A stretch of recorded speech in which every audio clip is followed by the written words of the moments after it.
Assalamualaikum warahmatullahi wabarakatuh.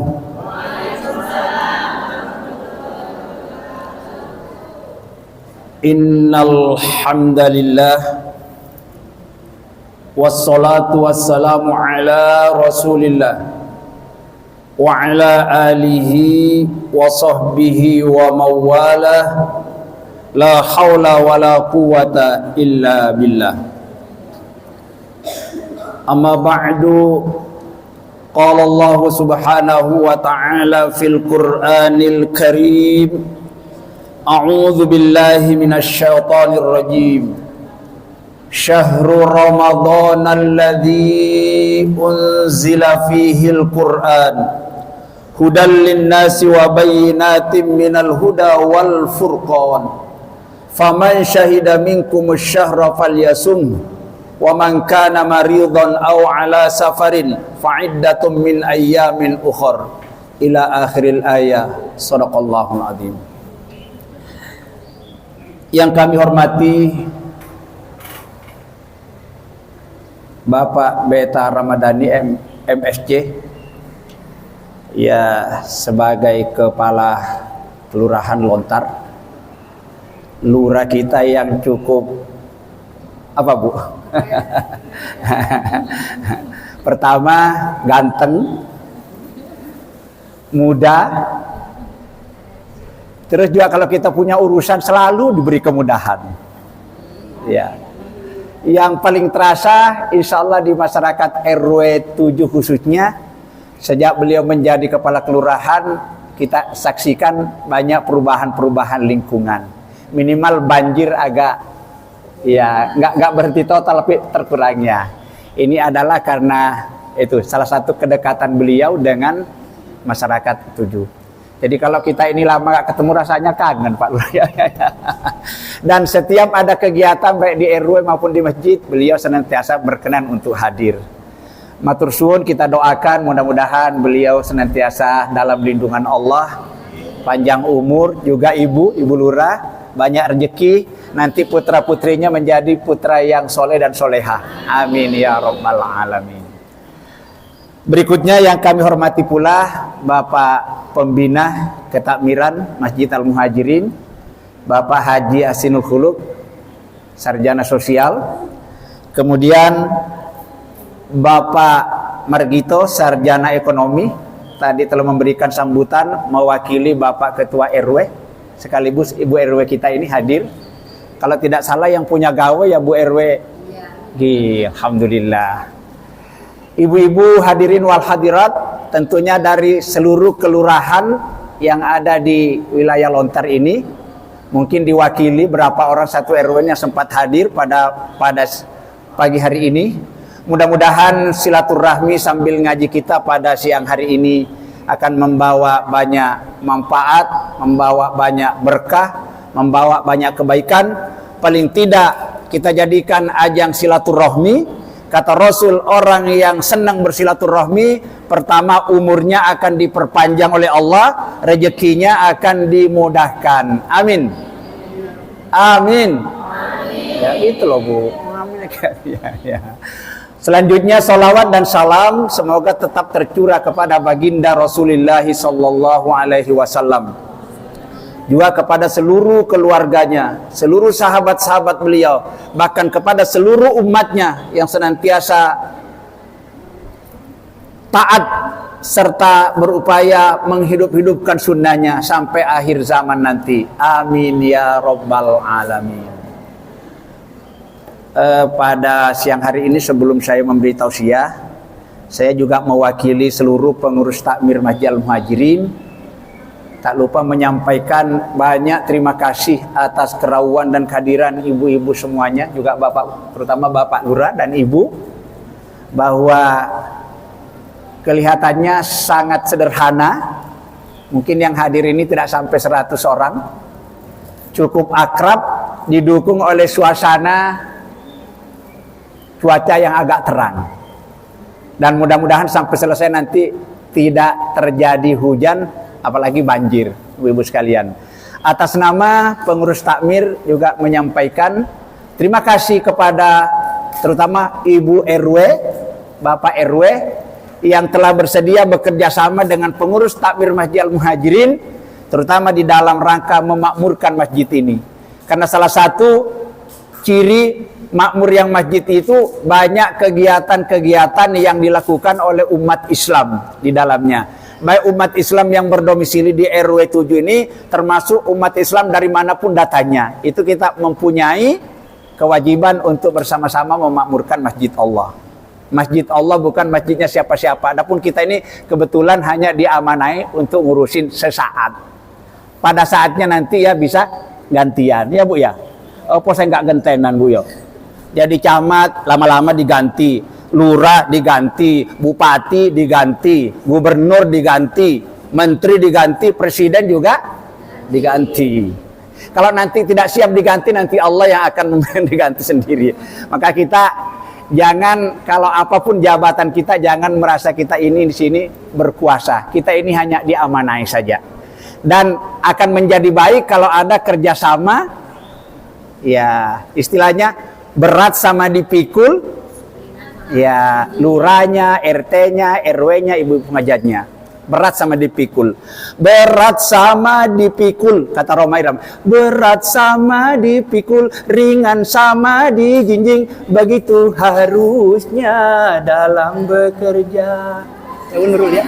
Rambate rambahayu, rambate rambahayu. Singsingkan lengan baju kalau kita mau maju.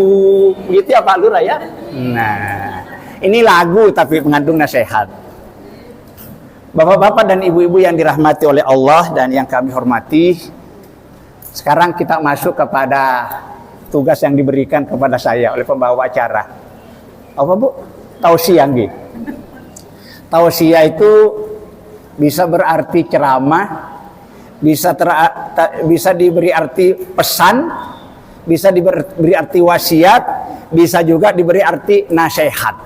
Itu artinya tausiah.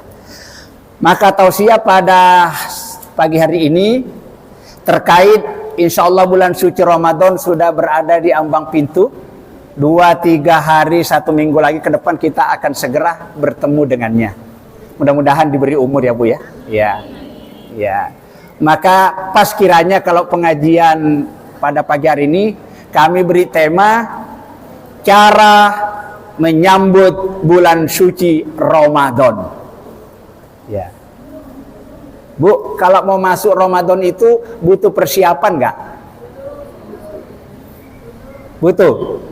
Kira-kira persiapan apa ya? Kira-kira apa Bu? Yang paling menonjol biasanya itu persiapan apa? Tak kasih bocoran sampai nanti pilih ya. Setiap orang yang beriman kalau mau masuki bulan suci Ramadan sebagai contoh dari Rasulullah, itu Rasul itu kalau menjelang Ramadan selalu dikumpulkan keluarga sahabat-sahabat dekatnya seperti ini ngaji setiap tahun.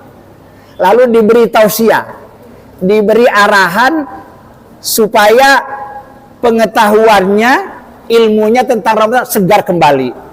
Karena ibadah bulan suci Ramadan ini kan setahun sekali. Barangkali ilmu yang pernah kita baca, yang pernah kita dengar, kita pelajari, yang namanya setahun lama Bu, lupa. Maka sebelum memasuki Ramadan itu, Rasul itu mengumpulkan, diberi arahan. Jadi kalau bahasanya kita ini, pentingnya persiapan memasuki bulan suci Ramadan. Bu Nurul, kira-kira apa yang paling penting persiapannya? Tak kasih bocoran. Pertama duit.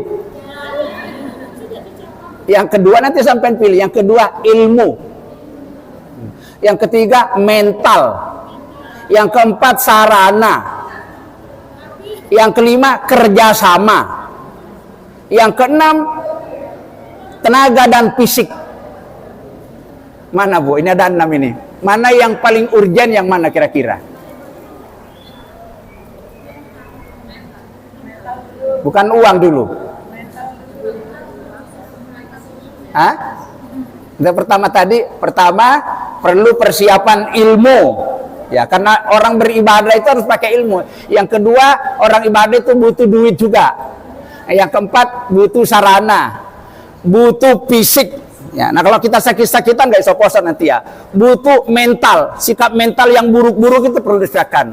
Kemudian yang berikutnya butuh sarana. Yang keenam butuh kerjasama. Apalagi kalau kita ini masjid itu kalau tidak bekerja sama dengan jamaah, ayo gak iso makmur masjidnya. Kira-kira yang paling pertama yang mana? Ilmu apa duit? Duit apa ilmu? Ilmu. Penting mana duit dengan ilmu?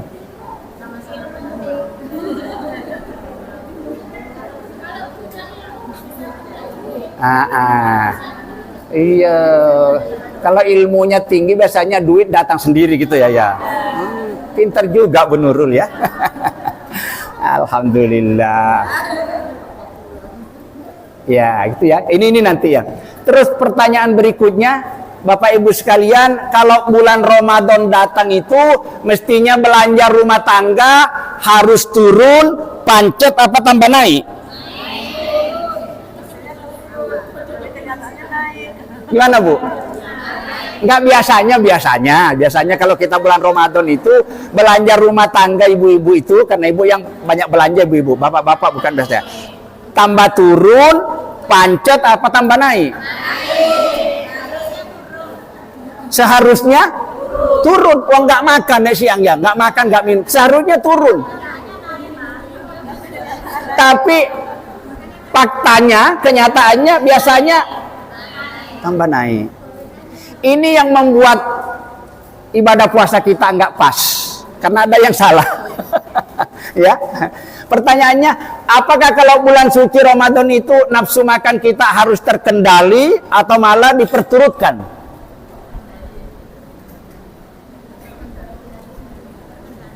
Nafsu makan, nafsu minum, kalau bulan suci Ramadan itu datang, mestinya harus dimanjakan, diperturutkan, atau malah dikendalikan. Yang benar yang mana?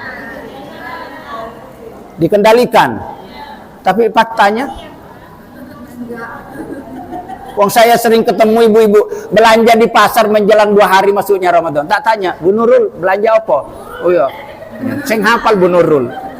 Belanja apa? Tepung. Kanggo apa cak kene? Tepung poso. Ibu kok pisangnya kok banyak? Pisang puasa. Ibu ini beli apa? Susu puasa. Semua yang dibelanja mereknya puasa semua. Kembali lagi, kita berpuasa itu untuk mengendalikan hawa nafsu ataukah untuk memperturutkan hawa nafsu, termasuk nafsu makan? Kalau jawabannya naik belanja rumah tangganya, itu berarti kita keliru, nggak kena. Boleh belanja rumah tangga melebihi hari-hari sebelum bulan puasa itu, tapi bukan untuk dimakan sendiri. Tujuannya untuk kita berbagi, memperbanyak sedekah, memperbanyak infak, terutama bersedekah makanan. Kita masak atau beli takjil dibawa ke masjid dimakan. Itu anjurannya begitu. Tapi kalau dibeli terus besok paginya dibuang sampah itu, masalahnya ini yang keliru. Tapi biasanya banyak yang begitu ya. Orang Surabaya biasanya begitu ya Bu ya. Kecuali ibu-ibu yang hadir di sini, insya Allah tidak jauh beda. Ya. Nah, ini kita analisa. Jadi kembali, ibu-ibu sekalian, sebelum kita memasuki bulan suci Ramadan, butuh persiapan. Persiapan yang paling penting adalah ilmu. Sebab puasa itu ada ilmunya, sholat tarawih ada ilmunya, baca Quran ada ilmunya, bersodako ada ilmunya, bersilaturahmi ada ilmunya, berzikir, berdoa ada ilmunya. Maka jangan sampai kita beribadah itu tanpa ilmu, orang beribadah tanpa ilmu, dikhawatirkan ibadahnya tidak diterima oleh Allah Subhanahu wa Ta'ala. Karena nggak boleh orang ibadah itu nggak boleh norok bunte loh Bu ya. Apa norok bunte itu bahasa Inggris ini? Norok bunte. Contohnya, Bu, sampean kok puasanya kayak gitu? Katanya begini. Sampean sholatnya kok begitu? Katanya begini. Kalau katanya itu kan nggak jelas. Itu berarti norok bunte itu, nggak boleh. Wala taqfu ma laysa laka bi ilmin. Innal basara wal fuad. Surat Al-Isra ayat 36. Boleh dibuka Qur'annya. Wala taqfu ma laisa laka bihi ilmin. Jangan kamu melakukan sesuatu termasuk dalam melaksanakan ibadah nek enggak ngerti ilmunya. Enggak boleh norok bunte. Apa cara Jawane norok bunte ke apa Bu Syafia? Ikut-ikutan tanpa dasar, enggak boleh. Takut yang diikuti keliru. Ya kita ikut keliru juga, maka butuh Inna sam'a wal basara wal fuad kullu ulaika kana anhu mas'ula. Sesungguhnya penglihatan, sesungguhnya pendengaran, sesungguhnya hati sebagai alat untuk mengetahui segala sesuatu. Besok di hadapan Allah kalau kita mati akan dimintai pertanggungan jawab. Maka jangan sampai kita keliru melaksanakan ibadah. Supaya tidak keliru butuh persiapan. Yo ibu-ibu, bapak-bapak yang punya buku-buku tentang masalah puasa, masalah ibadah, ayo dibaca kembali. Minimal ayat-ayat Al-Quran, hadis-hadis Nabi yang ada kaitannya dibaca kembali supaya segar ingatannya. Ya, karena manusia itu suka lupa. Baik. Puasa itu apa Bu maknanya Bu puasa? Puasa. Siapa yang ya. Apa itu puasa? Puasa secara bahasa itu artinya nopo. Kemudian puasa menurut pengertian syariat Islam nopo. Ada yang masih ingat? Sudah tahu sebetulnya, mungkin cuma lupa ya. Puasa itu bunurul, puasa itu nek bahasa Qur'annya disebut as-saum, asyam. Kalau diterjemahkan ke dalam bahasa Indonesia, puasa itu artinya menahan diri. Apa Bu? Ya. Bahasa yang lain puasa itu pengendalian diri.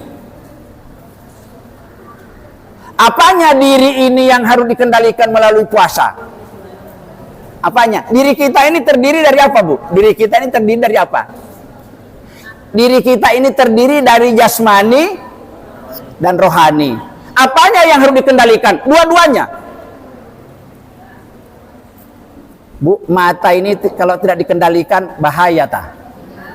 Enggak bahaya ta mata kalau enggak dikendalikan? Enggak bahaya ta? Wong mbak kita dulu ngajarin kok. Dari manakah datangnya lintah? Dari mana Bu? Dari manakah datangnya lintah? Dari sawah turun ke kali. Dari mana datangnya cinta? Dari mata turun.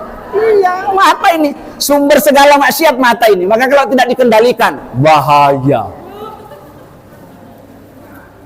Kayaknya besok nek poso-poso itu ayo. Yang suka lihat-lihat video-video yang nggak karu-karuan, ayo, jangan sampai yo. Batal puasanya. Ya, suka nonton-nonton filmnya Syahrukan itu loh yo. Film India itu loh, Syahrukan itu yang kadang-kadang joget-joget itu aja. Itu kalau berpuasa kayak ini, mata. Puasa itu artinya pengendalian. Mata harus terkendali. Ini harus terkendali. Terutama mulut. Mulut ini bukan mengendalikan tidak makan, tidak minum saja. Itu gampang, anak kecil juga bisa. Yang paling angel itu mempuasakan mulut ini jangan suka ngomongin orang. Betul? Poso ngomongin orang apa akibatnya puasanya, Bu? Hati-hati. Lidah itu sangat tajam, tajamnya lebih dari pedang. Waspada kalau bicara, jangan selalu ngomongin orang. Kena lagi. Jadi orang yang mempuasakan lesannya itu tidak suka ngomongin orang. Karena kalau kita ngomongin kejelekan orang, pahala kita tersedot habis, sementara dosanya kita kembali kepada kita. Kecuali minta maaf sebelum mati. Ya Bu ya. Jadi kalau ada orang poso tapi masih melakukan ghibah, bergunjing, cere wong Jawa ngerasani, itu bukan puasanya yang batal tapi pahala puasanya yang entek, hilang. Tak kasih bocorannya Bu. Ada 5 perkara kata Rasulullah yang bisa menghabiskan pahala puasamu. Puasanya sah tapi pahalanya yang habis. Pertama, al-kizbu, nek ngomong akan bujuke. Ayo, jangan coba-coba kalau puasa bujuk, berbohong, dihapus pahala puasanya.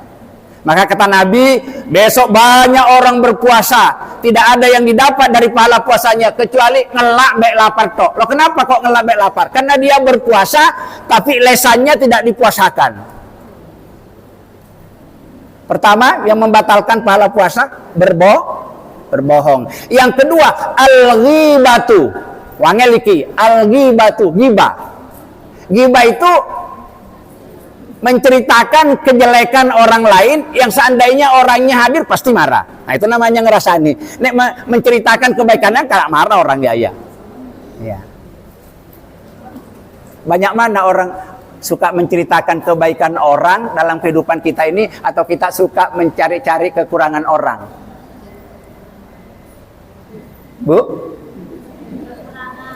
Kita ini kan kalau kekurangannya sendiri nggak tahu, kalau kekurangannya orang lain ditahu semua ya. Itu. Nah orang berpuasa seperti itu, Masya Allah. Maka kata Nabi, berbahagialah seseorang Islam, orang yang beriman, saking sibuknya mencari kekurangan dirinya sendiri, kesalahan dirinya sendiri, kelemahan dirinya sendiri, sampai tidak punya waktu untuk mengkorek-korek, mencari-cari kelemahan orang lain. Bisa apa enggak tidak kayak gini kita ini? Wangel iki. Betul. Semut mati di pelupuk mata, tiada kelihatan. Gajah mati di kebalik. Gajah mati di pelupuk mata, tiada kelihatan. Semut mati di seberang lautan, jelas kelihatan. Oh, keterlaluan. Gibah, jangan. Habis pahala puasanya, Bu. Ya, makanya hati-hati. Biasanya yang begini angel, karena kalau sudah kehidupan seharinya suka bohong, suka bergunjing, bahkan kadang-kadang suka mempir, itu menjadi kebiasaan. Kadang-kadang poso-poso itu nggak terasa. Diingatkan, bu, sampean poso kok ngerasani? Gak ngerasani kok mas, ngomong ngetok. Ya lapor wae. Gak ngerasani ngomong ngetok ya apa? Jangan, ya. Jadi berbohong menghapus pahala puasa, bergunjing menghapus pahala puasa, mencari-cari kekurangan kesalahan orang lain menghapus pahala puasa. Yang kelima itu apa ya Mbak ya? Bersumpah palsu. Sumpah yang benar itu kan kita kalau bersumpah demi Allah, wallahi wabillah. Kalau sumpah palsu itu ya, sungguh mati, bukan saya begini, sungguh mati, saya mudah-mudahan digigit buaya, dimakan harimau kalau saya balik. Padahal itu sumpah palsu. Orang yang bersumpah palsu batal pahala puasanya. Yang terakhir, yang kelima yang bisa membatalkan pahala puasa, berpandang-pandangan dengan lawan jenisnya. Ya, berpandang-pandangan dengan lawan jenisnya. Baik suaminya sendiri, istrinya sendiri, apalagi istrinya orang lain. Ya. Kemudian ada hawanya. Kalau tidak ada hawanya enggak. Ya.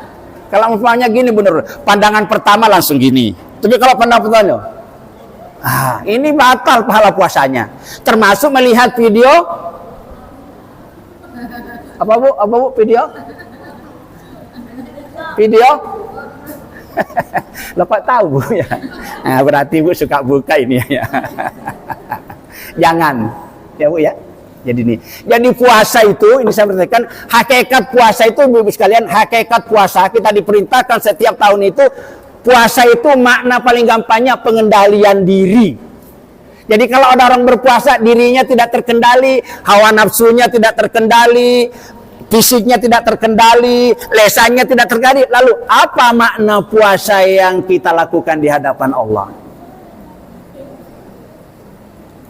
Bu Iin, nek nafsu makan tidak dikendalikan, bahaya tak? Bu, nafsu makan tidak dikendalikan bahaya enggak? Apa bahayanya? Makan itu adalah sumber segala penyakit. Hampir 80% kata orang medis itu, penyakit yang masuk dalam tubuh kita melalui dua itu, makanan, minuman, selebihnya udara.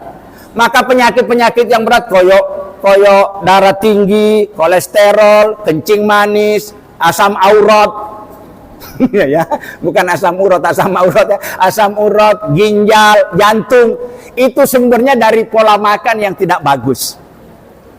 Ya. Maka kalau tidak dikendalikan nanti akan kena obesitas ya. Kalau sudah gemuk itu nanti kolesterol. Kolesterol sudah, semua penyakit itu sumbernya dari kolesterol. Jadi kalau kita banyak makan itu kita terancam dengan penyakit. Itu orang-orang yang di rumah sakit itu banyak yang sakit gara-gara, nggak ada orang masuk rumah sakit gara-gara puasa. Sampai nggak ada. Yang banyak masuk rumah sakit gara-gara keakean makan. Maka bahaya kalau makan itu tidak dikendalikan. Yang berikutnya, kalau jadi kita manusia itu ada nafsu makan, harus dikendalikan. Ada nafsu birahi, harus dikendalikan nggak nafsu birahi ini? Kalau tidak dikendalikan, apa jadinya? Apa bahayanya? Iya, karena nempel terus sama suami istrinya, akhirnya setiap tahun melahirkan terus itu salah satu bahayanya. Iya, mudah-mudahan seperti kata orang dulu, banyak anak banyak rezeki. Iku biar nek saiki repot. Ya. Bahaya kalau nafsu birahi tidak dikendalikan. Waduh, bahaya Bu ya. Sudah punya istri cantik, pinter, istrinya kaya, karena nafsu birahinya kepingin jadi 2, sudah punya 2 kepingin jadi 3, punya 3 kepingin jadi 4. Yang namanya orang kalau istrinya sudah 2 biasanya itu tidak ada kejujuran, dari banyak bohong ya suami itu ya. Kok saya tahu? Cerita teman-teman saya. Nggak jujur kan itunya. Itu kenapa orang kok kawin-kawinan seneng-seneng itu gara-gara nafsu birahi tidak terkendali. Bu, kalau nafsu belanja tidak terkendali, apa yang terjadi? Nafsu belanja nggak terkendali. Sampai dapat duit 5 juta sekarang bawa ke mall itu saya kurang itu.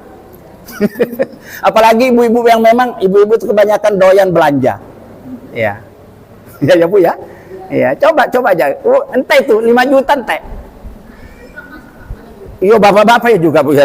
Enggak, yang saya maksudkan bukan ibu-ibu di sini, ibu-ibu sana loh Bu itu loh, orang Darmo gitu loh ya. Kalau ibu-ibu di sini insya Allah tidak. Doyan belanja. Kadang-kadang kalau punya, Pak duitnya itu Pak mumpul saya ketemu Pak, ditambah kurang sebegini. Suami jadi korban terus, sudah pas-pasan diminta lagi karena kurang. Padahal tadi wes dikasih 5 juta itu. Kenapa? Nafsu belanjanya nggak terkendali. Bahaya ya Bu Agung ya. Udah nggak bisa punya apa-apa orang kalau nafsu belanja tergali. Apalagi nafsu belanjanya belanja karena urusan makan. Kalau nafsu ingin berkuasa tidak terkendali, apa yang terjadi? Umpamanya Pak Lurah nggak mau turun kepingin jadi lurah seumur hidup. Umpama ya.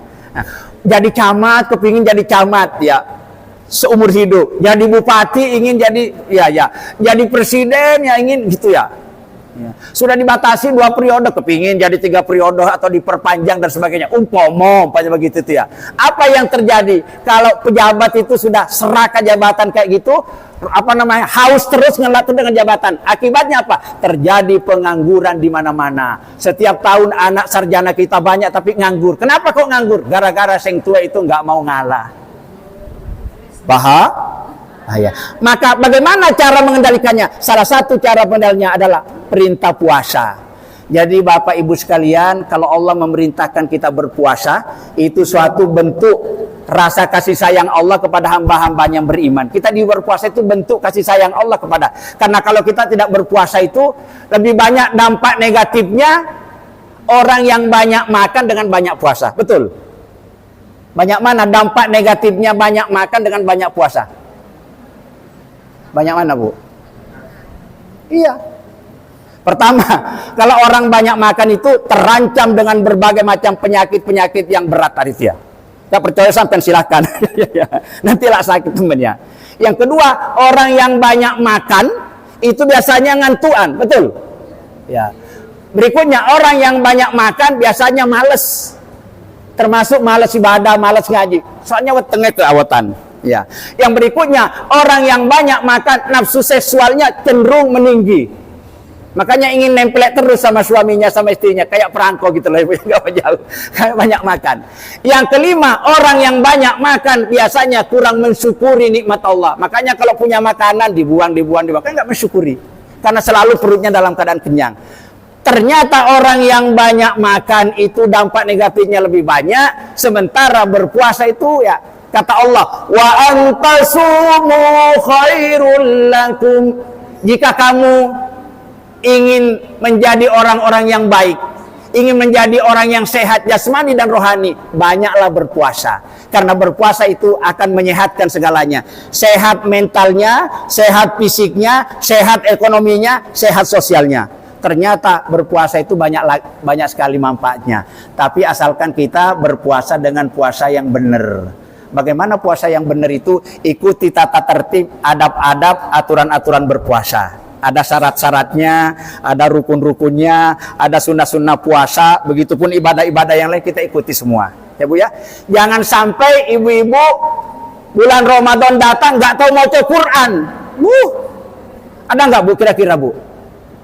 Orang Islam baik bapak-bapak ibu-ibu sampai Ramadan berlalu nggak tahu baca Quran.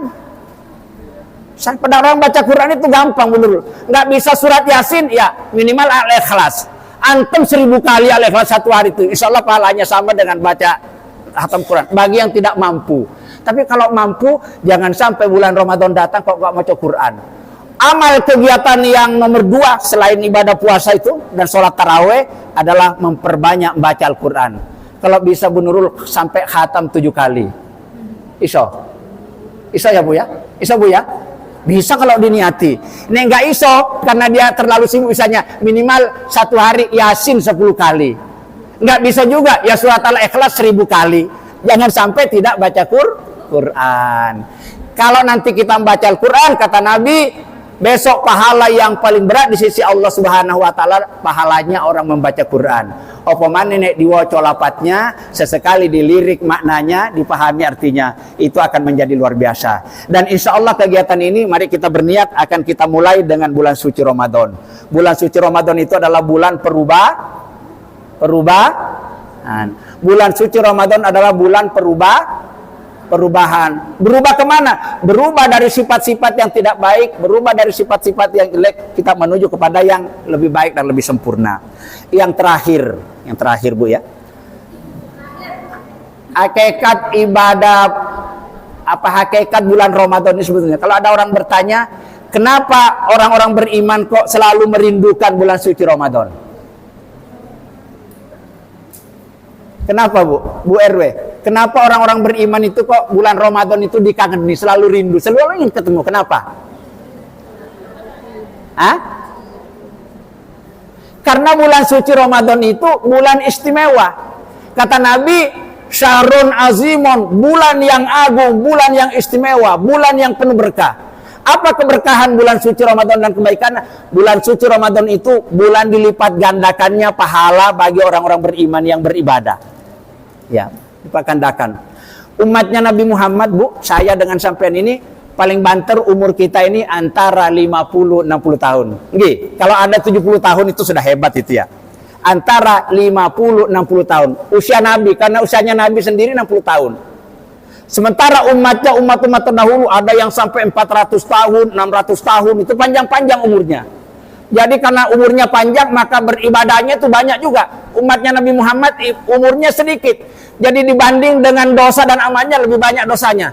Untung Allah itu mendatangkan bulan suci Ramadan. Bulan suci Ramadan didatangkan untuk apa? Untuk melipat gandakan pahala orang-orang beriman.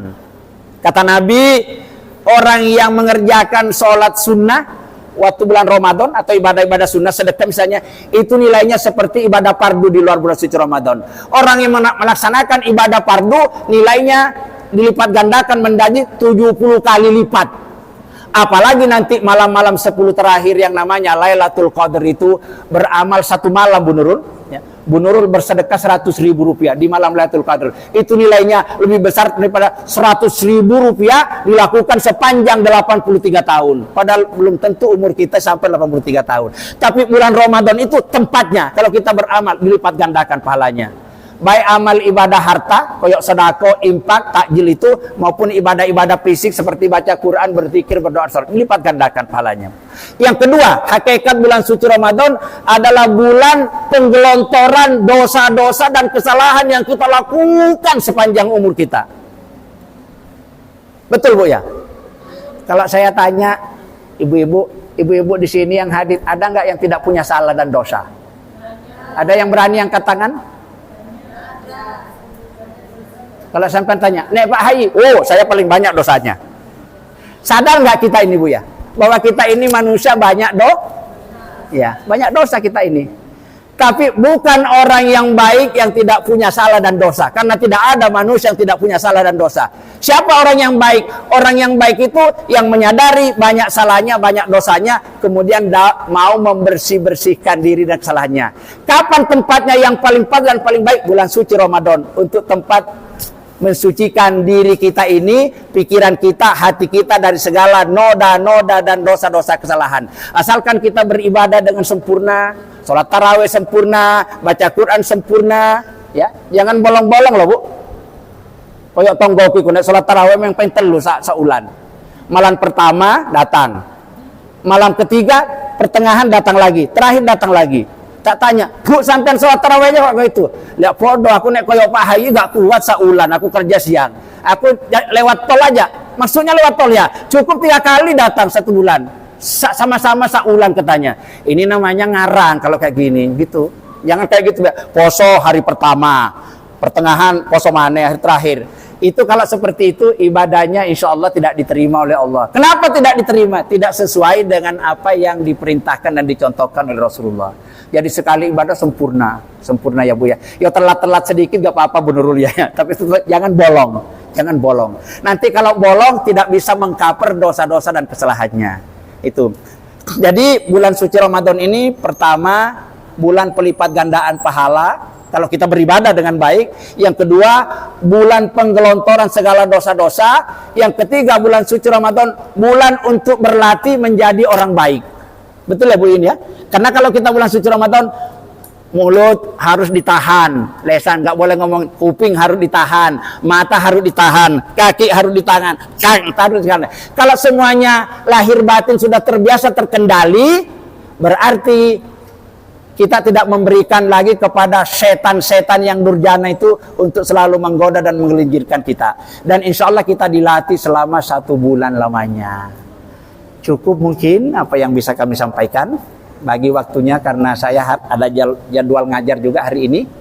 Namun sebelum ditutup, barangkali Ibu ada unek-unek yang mau ditanyakan seputar Ramadan maupun ibadah puasa, monggo sebelum ditutup. Kalau ada.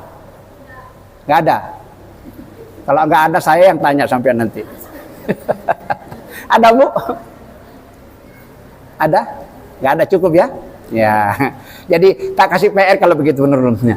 Bagaimana cara berpuasa yang baik dan benar?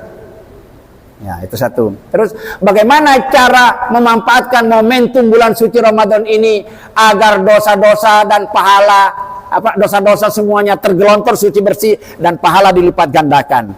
Bagaimana memanfaatkan momentum bulan suci Ramadan akan kita menjadi orang-orang yang baik? Jawabannya terserah ada pada diri kita masing-masing. Insya Allah nanti ikuti seluruh program kegiatan Ramadan. Jangan sampai Bapak Ibu tidak bersedekah. Sedekah yang paling bagus itu bersedekah makanan Bu ya. Karena kalau kita memberikan makanan itu, satu orang yang makan apemnya Ibu dapat pahala sama dengan orang yang berpuasa.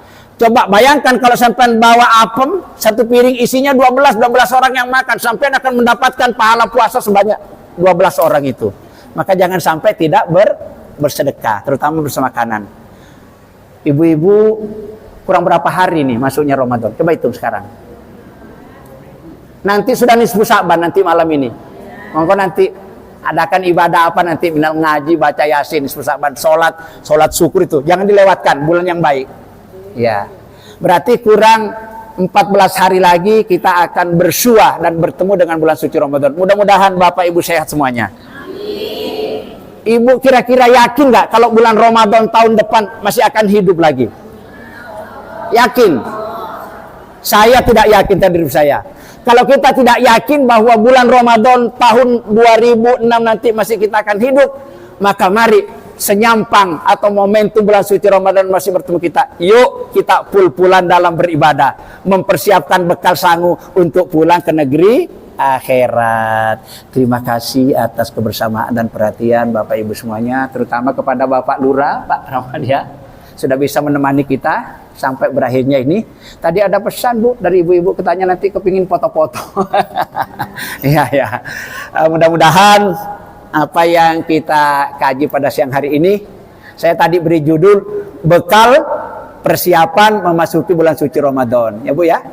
Persiapkan bekal ilmunya, bekal mentalnya Bu ya. Ya. Orang yang suka ngerasan-rasan, suka bohong itu Mbok dihentikan dulu selama bulan suci Ramadan. Persiapkan sarananya Bu ya. Mohon maaf ibu-ibu, kadang-kadang rukunya wes 5 tahun itu gak digantikan, bintik-bintik itu loh. Mau menghadap Allah kok kayak gitu ya. Diganti. Diganti ya Bu ya. Ya sarananya. Juga memang tidak kalah pentingnya juga persiapkan ini ya Bu ya. Tapi enggak usah berlebihan, kita terlalu memanjakan nafsu makan kita. Ya nanti boleh belanja melebihi bulan-bulan sebelumnya itu, tapi untuk berbagi dengan sesama orang-orang yang membutuhkan ya Bu ya. Begitu tentang tata cara Rasulullah SAW menyambut bulan suci Ramadan yang telah kami sampaikan. Mudah-mudahan Allah Subhanahu wa taala selalu membimbing kita ke jalan yang benar. Segala amal ibadah kita diterima dan dilipat gandakan pahalanya. Dan mudah-mudahan sebagai manusia yang tidak pernah lepas dari salah dan dosa, mudah-mudahan momentum Ramadan nanti kita bisa bersih-bersih diri dengan melaksanakan berbagai macam amal ibadah yang diperintahkan. Amin amin ya rabbal alamin. Dengan doa tak? Oh, gitu. Diborong ya Bu ya. Lain Bu, kalau diberi satu tugas sedangkan diborong itu lain. Ya Bu ya. Bismillahirrahmanirrahim. Ala hadhihi niyati wa ila hadrati Rasulillah sallallahu alaihi wasallam wa ala alihi wa azwajihi wa dzurriyyatihi wa ahli baitihi ajma'in. Asya'ulillahi lahum. Al-Fatihah. A'udzu billahi minasy syaithanir rajim. Bismillahirrahmanirrahim.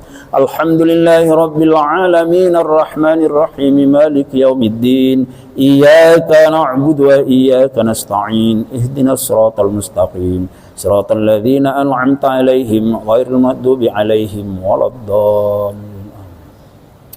Allahumma shalli wa sallim wa barik ala sayyidina Muhammadin wa ala alihi wa sahbihi ajma'in. Allahumma inna na'udzubika min ilmin la yanfa wa min qalbin la yakhsha wa min nafsin la tusba wa min du'ain la yustajabu laha ya arhamar rahimin. Allahumma arinal haqqa haqqan warzuqna ittiba'ah wa arinal batila batila warzuqna ijtinabah. Ya Allah ya Tuhan kami berkumpul di rumah-Mu ini tiada maksud tujuan lain kecuali kami hanya melaksanakan sebahagian perintah-Mu ya Allah, untuk senantiasa menjalin persaudaraan dan persahabatan di antara kami sesama orang-orang beriman, sekaligus untuk senantiasa menambah wawasan keilmuan kami. Ya Allah ya Tuhan kami, melalui majelis ini kami mohon kehadirat-Mu ya Allah. Bimbinglah kami semua senantiasa ke jalan yang benar, jalan orang-orang yang telah Engkau berikan nikmat atas mereka, bukan jalan orang-orang yang Engkau kutuk dan Engkau murkai. Ya Allah ya Tuhan kami menyadari akan segala kelemahan dan kekurangan kami ya Allah. Banyak perintah-Mu yang kami abaikan, tidak sedikit larangan-larangan-Mu yang kami langgar. Ya Allah, jika Engkau tidak memaafkan dan mengampuni dosa kesalahan kami, kepada siapa lagi kami harus meminta maaf dan minta ampun?